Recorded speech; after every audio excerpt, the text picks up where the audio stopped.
What is narcissism? Have you heard the term narcissism before? Maybe you know someone who has a lot of narcissistic tendencies or qualities, and you're like, wait a second, this person might be a narcissist. But have you ever wondered what narcissism actually is? It's very popular right now in a lot of different circles and a lot of different spheres in society and how the world is actually going, because you see more and more people understanding what narcissism is. But you might be wondering, what is narcissism? So first off, just to give you an idea, my name is Ben Taylor. I'm a self-aware narcissist on this channel to provide awareness, growth, healing, change, and development. I'm the founder of Raw Motivations, the creator of the NARC app, and your guide in the 45-day Clarity Challenge that you can access at claritychallenge.net. Feel free to be able to look at that and sign up to be able to break the trauma bond. When we're talking about this concept of narcissism, we're going to kind of go through a couple quick points today, just explaining what it is. I'm not going to dive into the 9 characteristics and all the nuances, but to give you more of an overview of when you think about what is narcissism, what's that actually look like? Okay, so diving into this video, helping you understand better about narcissism, behaviors, traits, and things associated with this personality disorder. So what is narcissism?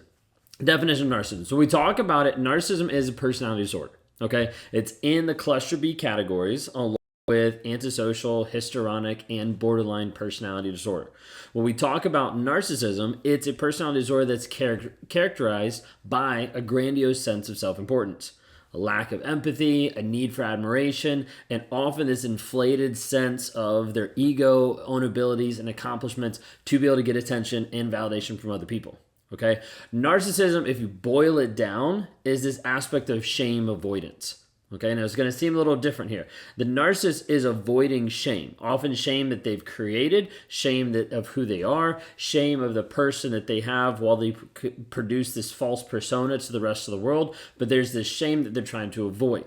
Another way to be able to kind of like group it, if we want to be very, very general, would be someone who's extremely selfish, so someone who's extremely arrogant or prideful, or sometimes just an asshole. And so a lot of times we see a narcissist in multiple different ways, in multiple different aspects, and we're going to talk about a couple different types of those as well. But you need to understand, like, when you see a narcissist in the wild, like when you see a narcissist in public, you might have someone who's just obsessed about talking about themselves, their own accomplishments, like what they've done, like the things that they've accomplished in their work or in their personal life or who all they've slept with. Like there's a lot of different things that might make up this part. But really what you're looking at is someone who's really consumed with themselves. Disregard for other people's feelings, other people's emotions. They can't put themselves in your shoes. They can't put themselves in other people's shoes of understanding the pain that people are going through, but this seems like a disconnect. Sometimes this might look like someone who's just emotionally immature. Like they don't really know how to process different feelings. They don't know how to act a certain way, or they don't know what's socially acceptable. But then you start to see more and more pieces where the behavior becomes something that becomes more controlling of you or more abusive with emotional manipulation or gaslighting or future faking, stuff that's switching around and skewing with your perception of reality, making you wonder, am I actually crazy? And you start to walk on eggshells. You start to be timid around this person because you're not sure how they're going to respond. So, very brief overview, but so you know, that's a little bit about narcissism. So there's different types of narcissists though. So not all of them are going to look exactly the same. This is the interesting part. A lot of them have the same underwiring. Like they have the same like basic programming, but it comes out in a different way. So consider each one runs programs. One of them might be on iOS and one might be on Windows. And for all the people that don't do computers, sorry.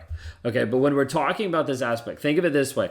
On social media right now, you've got myself, and then you have Lee Hammock, Mental Healness. Okay, 2 self-aware narcissists that are on these channels trying to help people. Okay, but when you look at us, we're completely different. Okay, how he communicates, how he interacts is completely different a lot of times than how I communicate and how I interact. Both of us are very, very similar in what's up here. We know because we're good friends. We talk pretty much every single day, okay? And sometimes we're walking through like the struggles that we both have. We realize like our wiring is very, very similar, almost identical in different pieces. But how it's portrayed, how we communicate, and how we show that in our lives is vastly different. A lot of times because there's different types of narcissism. So when we talk about narcissism, there's typically two different types it boils down to. First one is this idea of grandiose. Okay, this is like the overt, grandiose or overt, same thing. Okay, the kind of like the person who is like overt out there. Okay, and then you have the person that is more covert or more vulnerable. Okay, those are the two main types. Now there's a whole bunch of other like little subtypes. The problem is there's so many different subtypes, nobody really knows what all they are. Okay, we could talk about them, but there's like 20 different subtypes that is not consistent across different research and information that's out there. But overt and grandiose and covert, vulnerable, are pretty much consistent. So to give you an idea, the overt is looking for the person that's center of attention, loves to be the center of attention, or sometimes is the asshole in the middle of the room, like the person that you could be like, whoa, like they're puffed up, they look down on other people, they bulldoze over people. A lot of that you're just like, whoa, like big jerk over there, okay? The covert is more of the quiet one. This one is more of the shy one. Sometimes it's the one that's kind of like pulling the levers in the background, making the dynamics happen. Still controlling and still manipulating, but in a different way. A lot of times with more emotional abuse and more subtle things that they're doing that oftentimes will pit them as the victim in the situation. So still having attention on them, but not in as puffed up way. A lot of times more in like a feigned like humility way of like, oh, man, like I'm just struggling with this because these people are attacking me. Like there's different nuances. I'm giving like a very brief overview, okay? So just understand.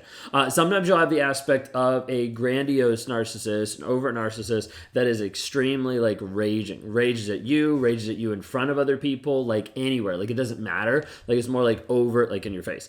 Then you have the covert. They're not going to do that, okay? Because they're more concerned about that public image and how they look. So they're going to do it more quietly. And so by this, it's going to be more like belittling, like small little digs that are actually going to eat away your self-esteem and who you are. One aspect would be this concept of dog whistling, where basically, boil it down to the smallest aspect, the narcissist is doing something in private that's pissing you off. Okay, that's consistently making you feel crazy because they won't stop with your boundaries. They won't stop with anything. They're consistently doing one thing that pisses you off. Okay, then in public, they're doing the same thing, but everybody's like, it's not that big of a deal. But it makes you react in a huge way. It's called dog whistling, where they're training you of like how you're going to react in public, make you look crazy. Now, there's lots of nuances to that, okay? So don't just take that just boom, like that's it. There's lots of nuances with it. But I want to give you an idea of like the difference between grandiose, overt, and a covert, vulnerable narcissist, okay? So those are the two main types. There's other types out there, but those are the two main types we're going to talk about today. When we're talking about this aspect then of narcissism, we're like, where does it come from? Like, how is it actually caused? So a lot of studies have shown that it has been caused by their upbringing. Okay, now this is not a way to be able to say, oh, feel sorry for the narcissist. Someone asked me about that the other day, and I was like, no, I don't think you should feel sorry, because they also make choices. There's people that have been abused that doesn't make them abusers. Okay, people have healed and grown from being in any type of abuse, mental, emotional, sexual, whatever it might be, and they've grown from that. Okay, a narcissist typically is going through some type of abuse or some type of trauma. This is where it gets a little difficult, because sometimes people are like, well, that doesn't look like trauma. Well, that's because we've defined trauma as like typically someone punching someone in the face. Okay, but it's not just physical abuse, sexual abuse, emotional abuse. It's also sometimes emotional neglect. It's also sometimes parents that are over-enabling their kids and not actually showing them any standards or boundaries, so they grow up and they have none. Or it's, over-controlling, where all the kid is trying to do is just break out of that mold that's been put around them for such a long period of time, and it produces this mask, this false sense. Many nuances with it, but a lot of times upbringing and environment is one of the biggest things that's going to affect how a person actually develops. Typically, you're looking at someone who hasn't actually formed and grown up in a household that they've been able to process the guilt. They've been able to process shame. They've been able to take accountability without it, just devastating them, or without them having to hide or lie. And a lot of times this lack of emotional support contributes to the development of narcissistic traits. So think of it this way, like a child who's constantly criticized by the parents, never received any praise for their accomplishments, or may develop a need for external validation. A lot of times this might continue forward into being more into narcissistic traits, narcissism, as they continue to grow. So a lot of it does come early on of how they're developed, what's actually going on there. Okay, what are some of the common signs? Like, what does narcissism actually look like on a day-to-day basis? We could talk forever on a video just on the red flags. Okay, but some of the red flags that you're going to see typically, okay, is going to be this aspect first off of like lack of empathy. And with this, it doesn't mean they're devoid of empathy. It doesn't mean they never show empathy. It means that they're not able to connect with you. Like, they're not able to connect with your emotions, with your feelings. They're not able to put themselves in your shoes. Maybe you're crying or your emotions seem like an inconvenience to them. Like, they don't seem to know how to respond. Like, it just seems frustrating to them. Like, this empathy piece is really hard for narcissists because it typically is all about the narcissist. It's not about the other person. So this whole like emotion piece is kind of like icky and like, I just want to get away from it as quick as possible.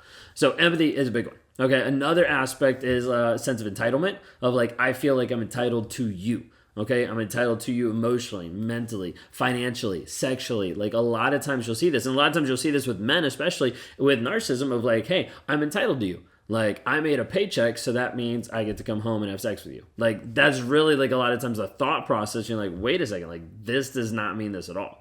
Excessive need for admiration, like a constant like needing that validation, needing that communication. And a lot of times like seeing there be emotional manipulation. Whether it's something where they're distorting your past, saying, hey, that didn't happen. They're changing your present, like focus of like, hey, well, let's just spend more time together. Here, I got you a gift. Or they're promising you stuff in the future of like, hey, like I'm going to change. I'm going to get better. This is going to work out. And then they never do anything to do that. A lot of times you'll see this like false sense of reality that gets like shed over you. And you're just like, maybe this is going to change, but it doesn't ever change, okay? If you're identifying with any of this and you're like, hey, this might be something that I might be dealing with, or there might be someone in my life that is toxic, I want you to go to escapetoxicity.com. You can click the link in the bio, the link down below, wherever you might be, and go to escapetoxicity.com to be able to help you actually step through this process. It's a 7-day course that we have set up there for $7 to help you understand this is what narcissism is. This is what it looks like. This is how I've shown up in the relationship. This is what reactive abuse is. This is how I deal with the guilt. This is how I deal with the crazy making. All these different things to be able to help you understand and to move forward in your healing going forward. If you want to talk to me one-on-one, you can go to rawmotivations.com. We'd love to help you out there. Otherwise, we'll see you inside the challenge.